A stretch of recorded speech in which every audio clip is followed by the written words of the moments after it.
So good morning. What an historic day.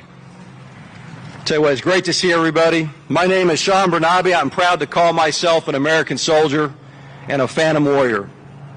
Before we get started, I want to take a few minutes to thank our salute battery out there on the field, our color guard, the entire protocol team, all the soldiers that have been working behind the scenes to set all this up today, our entire garrison team, to include all those great DPW civilians who've been out there changing hundreds of signs over the last couple of weeks to make sure we're ready for this historic event. I tell you what, it's been a long time coming, but I'm so glad it's here today. How about a round of applause for this flag officers here, both active and retired. It's great to see you all here. I think we have a platoon plus of command sergeants major, again, active and retired. Thank you for being here today.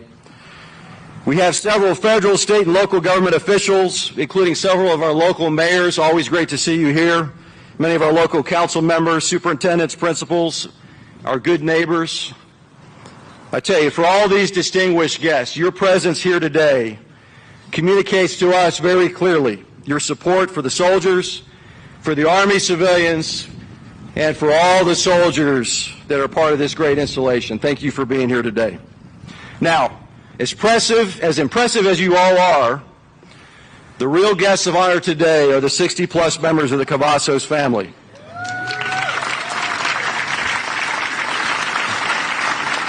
We had a chance to meet several of them last night. So yes, all four of General Cavazos' children, Dr. Catherine Rachel Cavazos, Dr. Rebecca Cavazos, Ms. Laura Blevins, and Mr. Tommy Cavazos are here. Also present is General Cavazos' brother, Mr. Joseph Cavazos. Had a chance to meet him this morning. Sir, welcome. I think I counted 8 grandchildren. I may not have that quite right, but I think I counted 8 who are also with us today.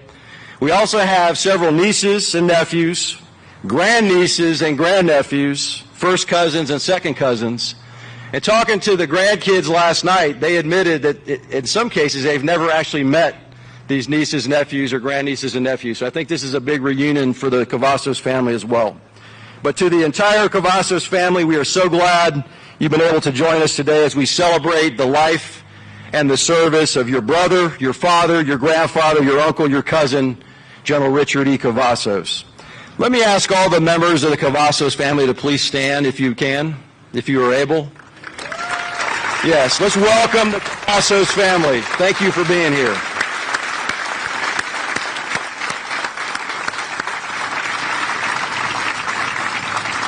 Now, at the end here, we're going to get a chance to bring some of them up here. They're going to help us do the countdown as we unveil the sign, but a few minutes from now. Okay. Now, we do have some folks here that may not have spent a lot of time on our installation and may not be all that familiar with it, so let me tell you a little bit about it. We call our installation the Great Place in recognition of its size and its importance to our Army.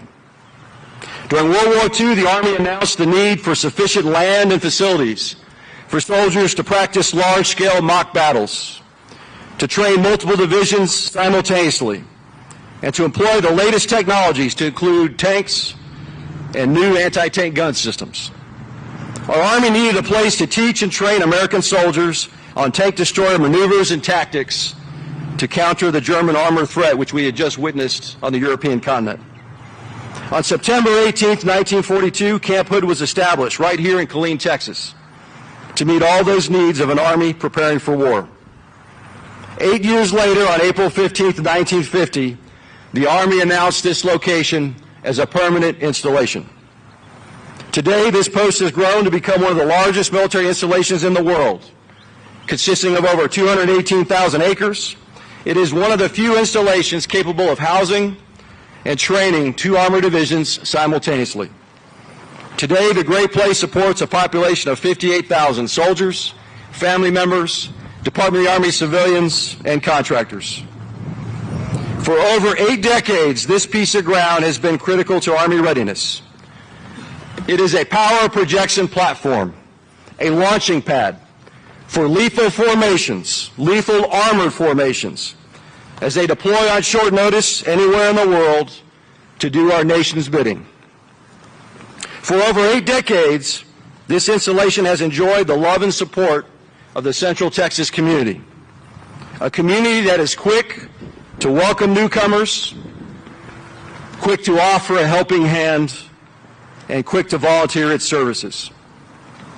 For over 8 decades, the Great Place has been the installation of choice, nestled very tightly within a community of choice. Now, given the importance of this installation for our Army and for our nation, I can think of no better namesake than General Richard Cavazos. Now, I did not know General Cavazos, but I wish I had.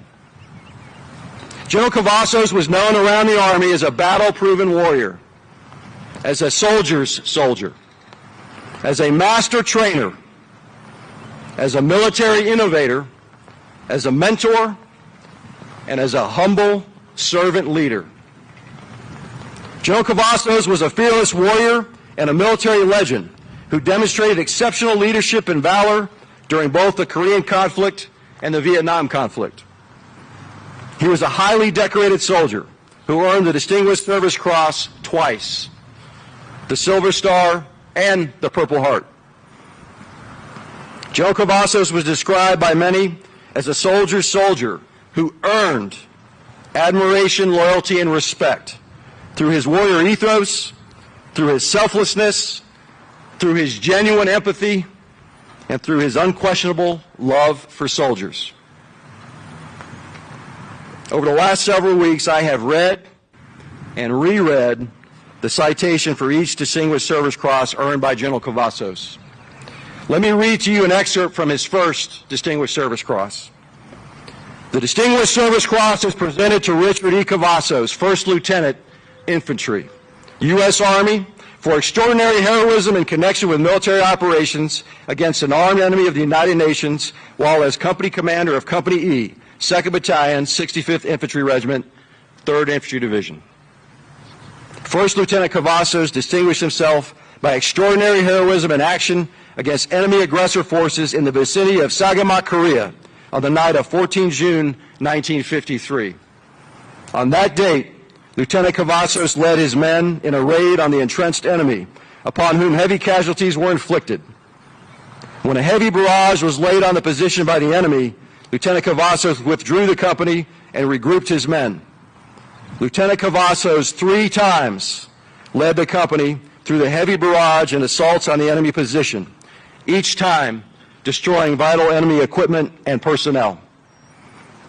When the United Nations element was ordered to withdraw, Lieutenant Cavazos remained alone on the enemy outpost to search for missing men.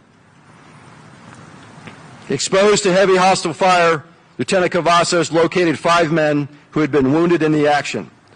He evacuated them one at a time to a point on the reverse slope of the hill from which they could be removed to the safety of the friendly lines.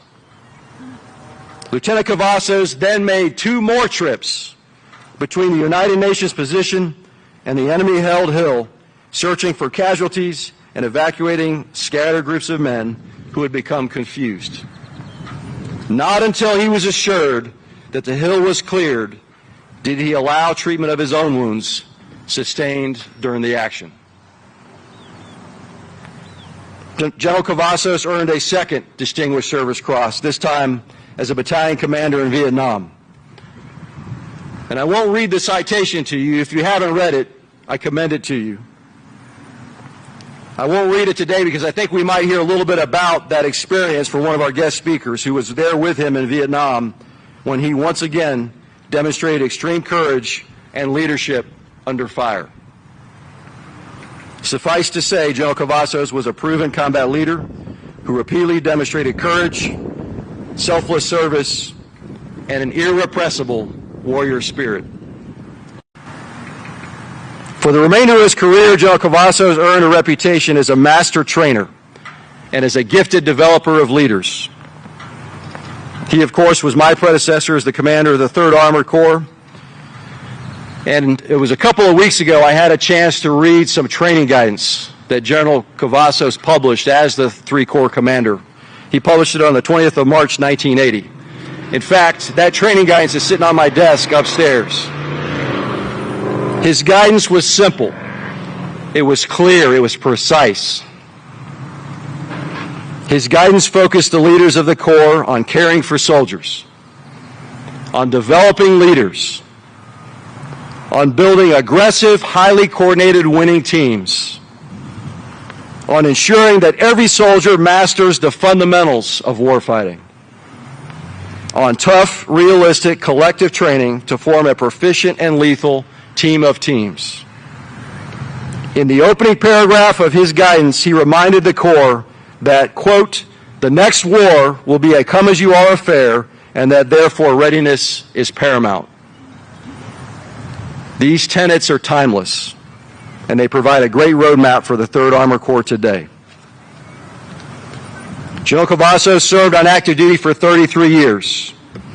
Upon retirement, he continued to serve as a mentor to Army commanders and to general officers.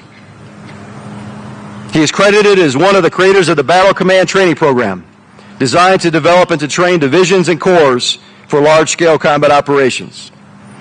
Many of the retired general officers present today reminisce about the first-class coaching, about the artful teaching, and about the caring mentorship they received personally from General Cavazos. Now, as we prepared for today's ceremony, we had dozens of retired Army leaders who asked to speak during the ceremony. They wanted to share their stories about all the positive influence that General Cavazos was for them and their lives. Now, if we let them all speak, we would probably been out here for 4 hours. And so we chose a different option. And so we had a chance to film many of those leaders talking about General Cavazos. You'll get to see some of those clips during the reception today after the ceremony. And we'll release some of those by social media in the days and weeks ahead. Today we will, though, get a chance to hear from 2 distinguished and highly decorated soldiers. First, from Lieutenant Colonel retired Jim Tucker, who served with General Cavazos in 118 Infantry Vanguards in Vietnam. And then second, we'll get to hear from Lieutenant General retired Randy House, who served as aide-de-camp to General Cavazos when he was here as the Corps Commander for 3rd Corps. As you listen to their words, as you hear their testimonials about General Cavazos, I know you will agree. There is no better namesake for our installation than Richard E. Cavazos. Let his name and all that it represents inspire us all every single day to live up to his legacy. As a warrior, as a soldier's soldier, as a master trainer, as a military innovator, as a coach and mentor, and as a humble servant leader. Ladies and gentlemen, thank you all for coming today and joining us on this very historic occasion. Phantom Warriors, be all you can be.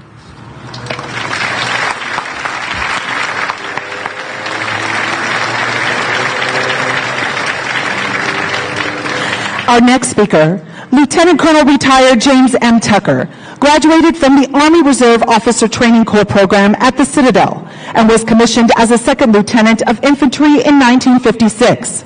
Amongst his 4 overseas assignments was a tour in Vietnam in 1967, where he was assigned as the executive officer and later S3 of the 1st Battalion, 18th Infantry Regiment, 1st Infantry Division, under the command of Lieutenant Colonel Richard Cavazos. Lieutenant Colonel Tucker retired in 1979, having served on active duty for over 22 years.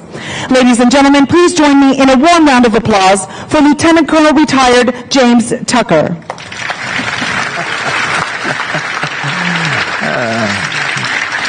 I've got a word of advice for you.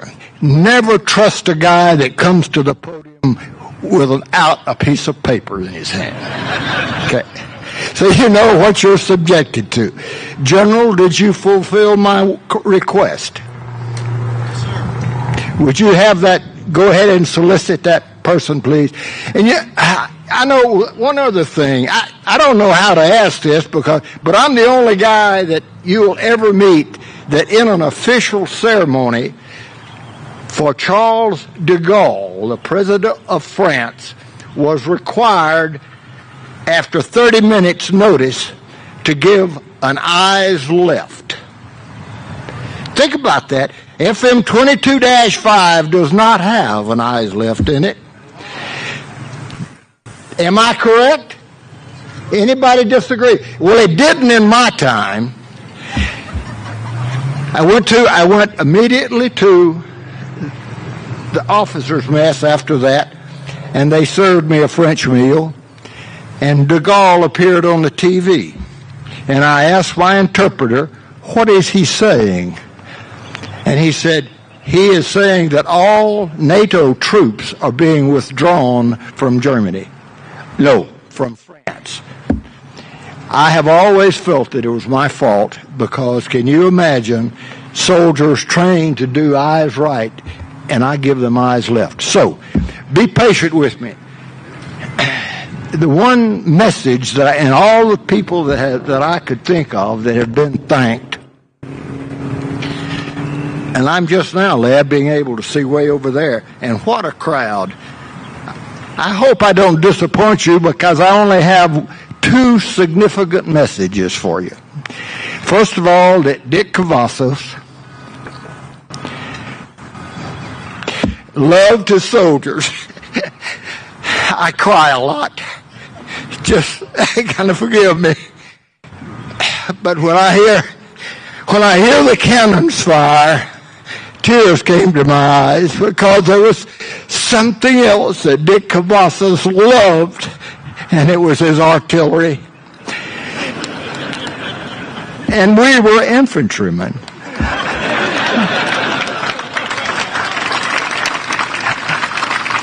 I watched, and as I tell you, I don't have a script. That's your problem. You don't have to live with me. One night we had started early in the evening with an attack on our night defensive position, and it had gone all night, and the artillery fire was not on target and not continuing. The next morning, Colonel Cavazos had me call the commanding general's aide and have the commanding general and his aide come to the heliport. I did, and along with that, he brought the artillery battalion commander. Cavazos got off. None of you ever knew him and loved him like I do. Well, when I mention his name, I cry. I'm sorry. It's just the way it is. By the way, if I got anybody in the audience that's 90 years old, that person I could communicate with. Are you there somewhere hidden? Please get your aide to assist you in standing because I want to see somebody that's as old as I am. Hell, I don't see anybody. Now, one other thing I got to ask you, General, is there not some position that would allow these kids to be at what I'd call arm's rest? In other words, who can do that? Who has got the authority to let them lower the flags, let them come to parade rest? Is there anybody that has that authority? What about it?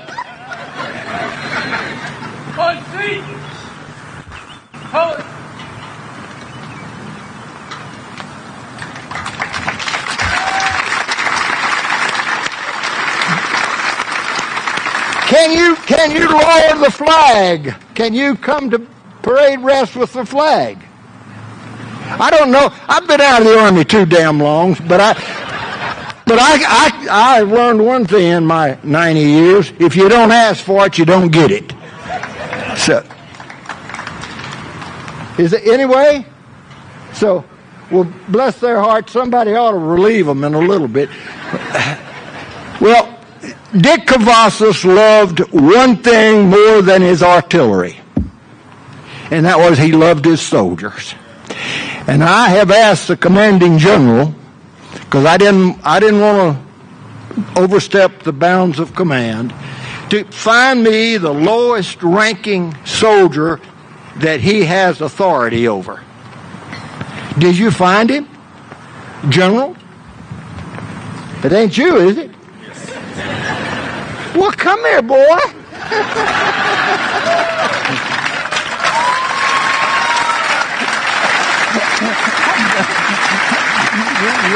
Ladies, Yes, sir.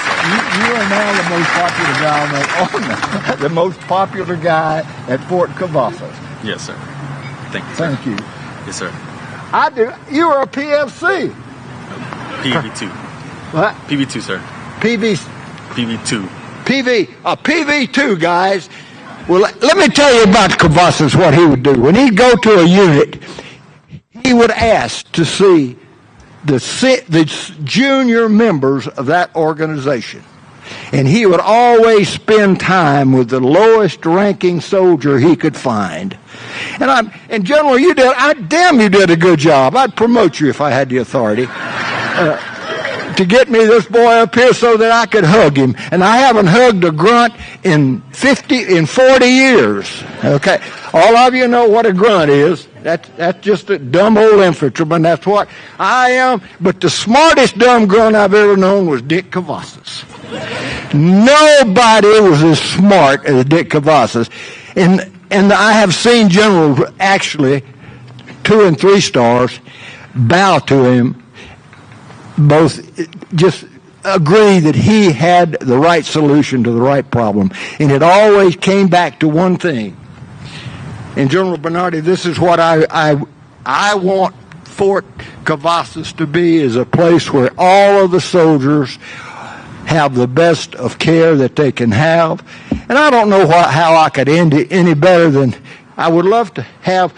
I love that artillery sound. You don't know, I haven't heard that in 50 years. And I love the artillery, because if there's one thing that keeps soldiers like him alive, it's the artillery. So just know that. And God bless you all for enduring me for, I hope I didn't go more than 5 minutes. But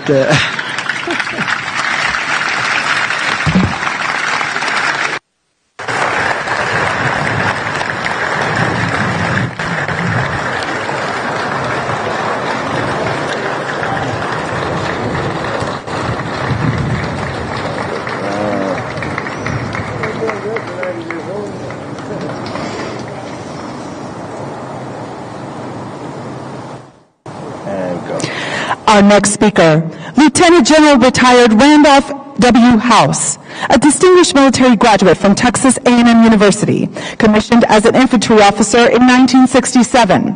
Lieutenant General House commanded in peace and war at every level of command, from an infantry platoon leader in the 82nd Airborne Division to Deputy Commander-in-Chief of the U.S. Pacific Command.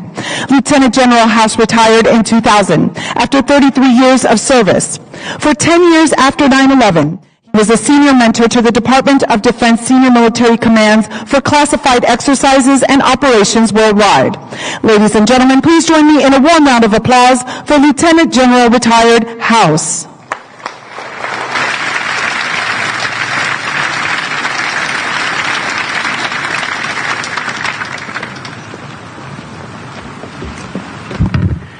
Thank you for that introduction, but if I'd have known you were going to eulogize me, I'd have had a decency to die.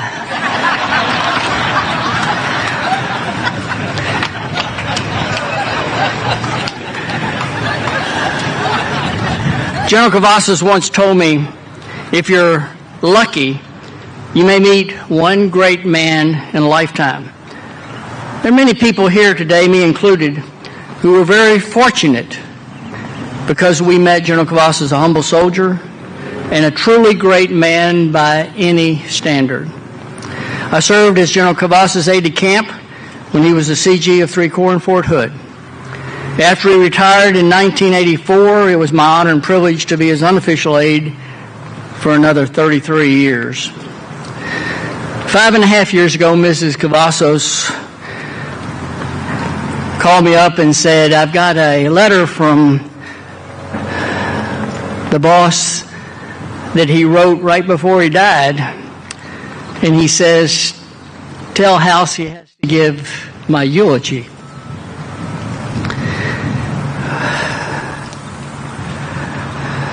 Those were the hardest remarks I ever made. I decided after his funeral to service to retire from public speaking, and I have until today.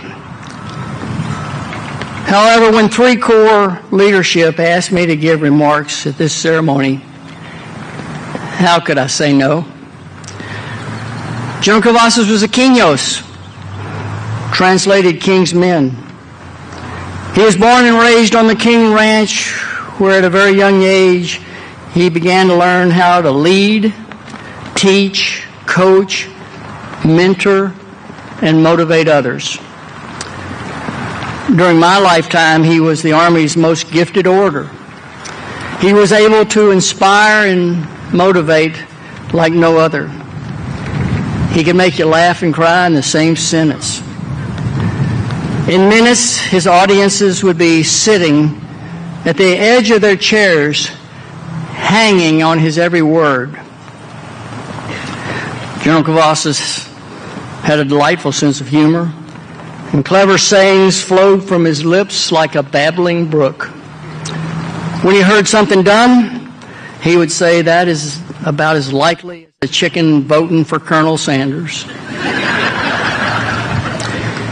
When he saw poor leadership, he would say, "That guy could not lead a group in silent prayer." I was asked to talk about General C's enduring contribution to America's Army. As the Corps Commander said, and what that means to me is talking about training, which was his hallmark. General C told me it was during his wartime experiences that he began a lifelong quest to focus on training, leadership, and taking care of soldiers. But when he talked about taking care of soldiers, he did not mean coddling them. He meant training them to standard. He believed in tough love. He opposed wasting soldiers' training opportunities with fringe activities. He would often say poor training resulted in missions not being accomplished and soldiers dying that shouldn't have died. When he retired from FORSCOM in 1984 as a very young four-star, only 55 years old, the Army's leadership asked him to develop a program to train division and corps commanders and their staffs. The result was in 1987 the establishment of the world-class training experience called the Battle Command Training Program, or BCTP, as it became known. At the time, the Army had solid training programs for individual soldier training through brigade-level training. The advent of the National Training Center at Fort Irwin revolutionized what intense field training looked like. But there was no equivalent training program for higher echelons. For some reason, they just thought when you got to be a division and corps commander, you knew it all. And as the 47th commanding general of the Big Red One, I guarantee you that wasn't the case. Desert Storm proved to the world what intense high-level training could do. It was said that every Army brigade commander and above that served in Desert Shield and Desert Storm, to include General Schwarzkopf, had experienced at least one BCTP led by General Cavazos and his hand-picked senior mentors referred to as graybeards. The Battle Command Training Program enormously influenced America's Army's warfighting capability. And his emphasis on realistic training is as relevant today as it was in the 1980s and the 1990s, even now as evidenced by the $40 million Cavazos Simulation Center here at Fort Cavazos. When a division or corps trained under the BCTP program, echelons of command down to battalion level were included, and General Cavazos and his senior mentors spent hours, countless hours, at all times of the day and night, mentoring not only flag officers, but majors, lieutenant colonels, and colonels. Just ask J.D. Thurman what General C's coach had meant to him when he was a lieutenant colonel. General Cavazos' vision for the BCTP consisted of three major elements. Phase one was an intense leader training program at Fort Leavenworth, Kansas, where commanders and staffs participated in refresher training experiences. As a lead up to this phase, General C and the Graybeards helped the commanders develop their exercise training objectives. The Graybeards were an integral piece of this training, reinforcing, grilling, and challenging the unit leaders on appropriate doctrine, techniques, tactics, and procedures. Those that received this training understood the difference between passive and very active learning. Phase two required the units to deploy to the field locations in their doctrinal command post to conduct 5 to 7 days of intense 24-hour training, fighting a free-thinking opposing force. This level of intensity and duration was needed to ensure leaders understood what General Cavazos called the evils of sleep deprivation. In many previous training events, leaders would often try to stay awake for the duration of the training, resulting in poor decision-making and not developing or leveraging junior leaders. Key to General Cavazos' vision of intense, high-level training was harnessing the potential of emerging digital technology to develop intense computer simulation training opportunities that linked operational and tactical decision-making in real time. He designed a system that trained leaders to fight a world-class enemy and not fight the plan, which he knew would change when the first shot was fired. He loved to say the enemy has a vote. He was focused on developing and sustaining adaptable leaders.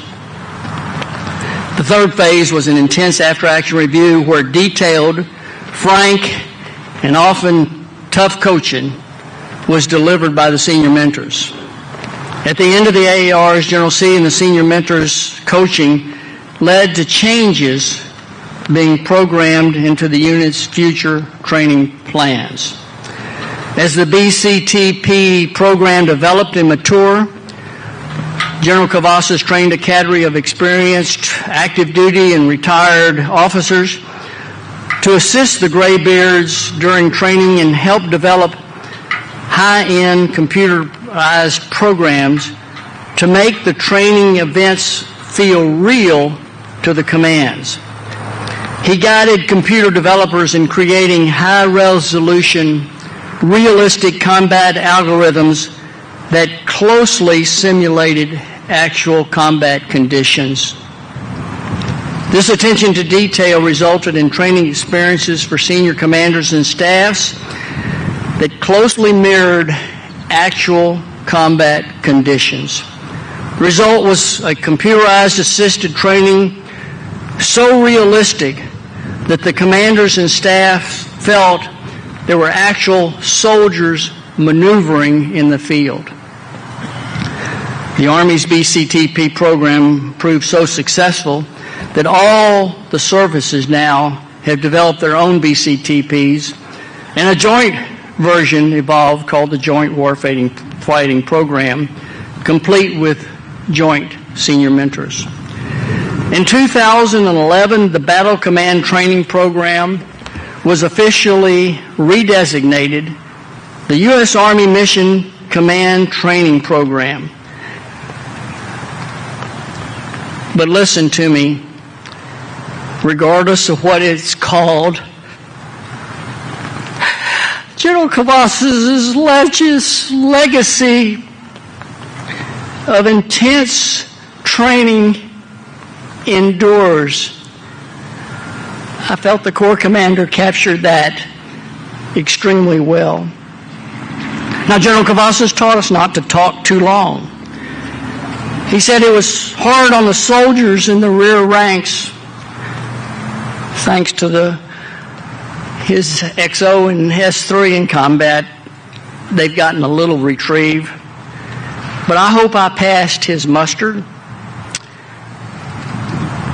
To all, no mission too difficult, no sacrifice too great, duty first. Thank you, and I'll meet you on the high ground.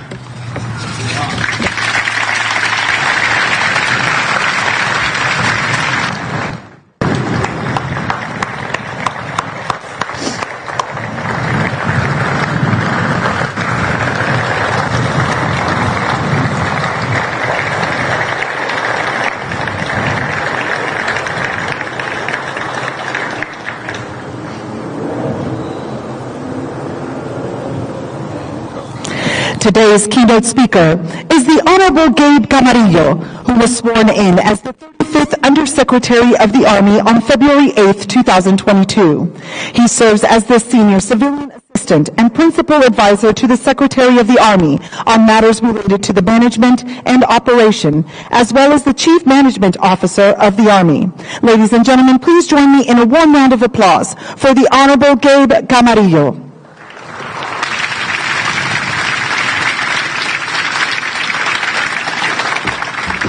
Well, good morning, everyone. It's great to be here with everyone, and I'm really glad that the weather cooperated. Thanks to Lieutenant General Bernabe, our great host. Thanks to the incredible team here at Fort Cavazos who put this event together. Lieutenant General Retired House, your remarks were inspiring, and it was great speaking with you yesterday. Lieutenant Colonel Tucker, you're a legend too. Everybody here is your biggest fan, but nobody more so than the soldiers on flag duty behind me. It was great meeting you and all of the Cavazos family. I really want to take a moment first and also acknowledge the great support of the Killeen community, which continues to invest in the future success of this installation and provides such great support to our soldiers. And I'm also thrilled to be here today to speak directly to the family of this installation's new namesake. As we all know, the service of one requires the service of many. And those of you who are his children, grandchildren, nieces, nephews, all know the contributions that General Cavazos has made. We also want to acknowledge his wife, Caroline, who could not join us today, but we thank her as well for her incredible service. So we've all heard about the contributions of this legendary soldier. But what I want to speak about today is what is significance of this redesignation and that recognition to the Army. So what we want to do is shine a light on an individual, but also recognize his impact on an institution as we continue to lay the groundwork for an Army that continues to succeed. And I also want to point out that I myself, as a Texas native, grew up in El Paso, of similar Mexican-American heritage, who also understood what it's like to grow up in these communities and to be a part of them. So it's a real privilege for me to be a part of honoring somebody with such a similar background. Today's change is a fitting one, because in many ways, General Cavazos embodied what's always been great about the Army, which continues to evolve and transform, and it's always been enabled by the incredible talent of our soldiers. So as speakers before me have all noted, General Cavazos displayed his talent, his bravery, his valor and innovation multiple times in a highly decorated career. I won't list all the examples, but I would note that he was innovative from the very beginning, leading the Buccaneers, many of whom were from Puerto Rican descent and only spoke Spanish, then Lieutenant Cavazos, quickly earned their trust under his command. Many of these brave soldiers gave their lives defending Outpost Harry, which fell on the dividing line between Chinese-controlled territory and Allied UN positions in Korea. During a battle for that outpost in June 14, 1953, Cavazos led his men to carry out repeated, successful assaults on enemy positions.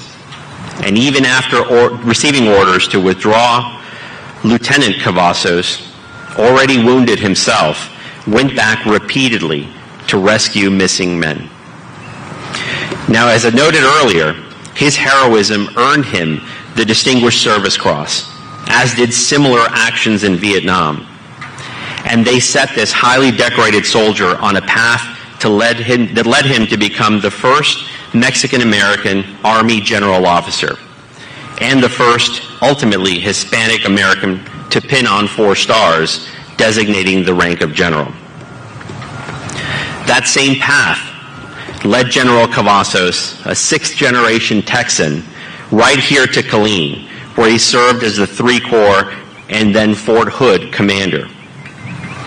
And in many ways, he cemented his legacy here at this installation. Much like the bond between the Cavazos family and the great state of Texas, today his legacy lives on and continues to serve as a model for Army excellence. And although General Cavazos is certainly worthy of all the pomp and circumstances of this special day, his family made very clear to us that he would have never wanted this recognition. He knew that there were many other deserving heroes whose names will never adorn an Army base and who never made it home from Korea or Vietnam. But this, in many ways, was who General Cavazos was.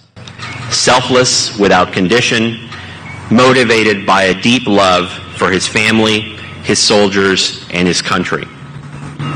And those values live on in the great legacy of public service in the Cavazos family, to include his grandson, who we brought back here today for this very special occasion, Army Specialist Nicholas Cavazos. Will you please stand up?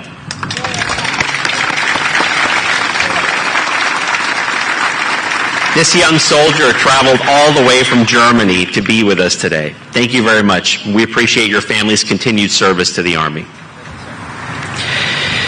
Nicholas and the entire Cavazos family remind us also not just of General Cavazos' legacy, but the Army's continued drive to cultivate talent from wherever we can find it in all of the many communities across America.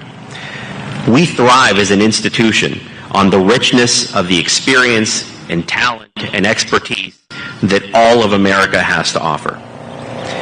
And throughout General Cavazos' long and storied career, the Army has continued to cast the widest possible net for leaders.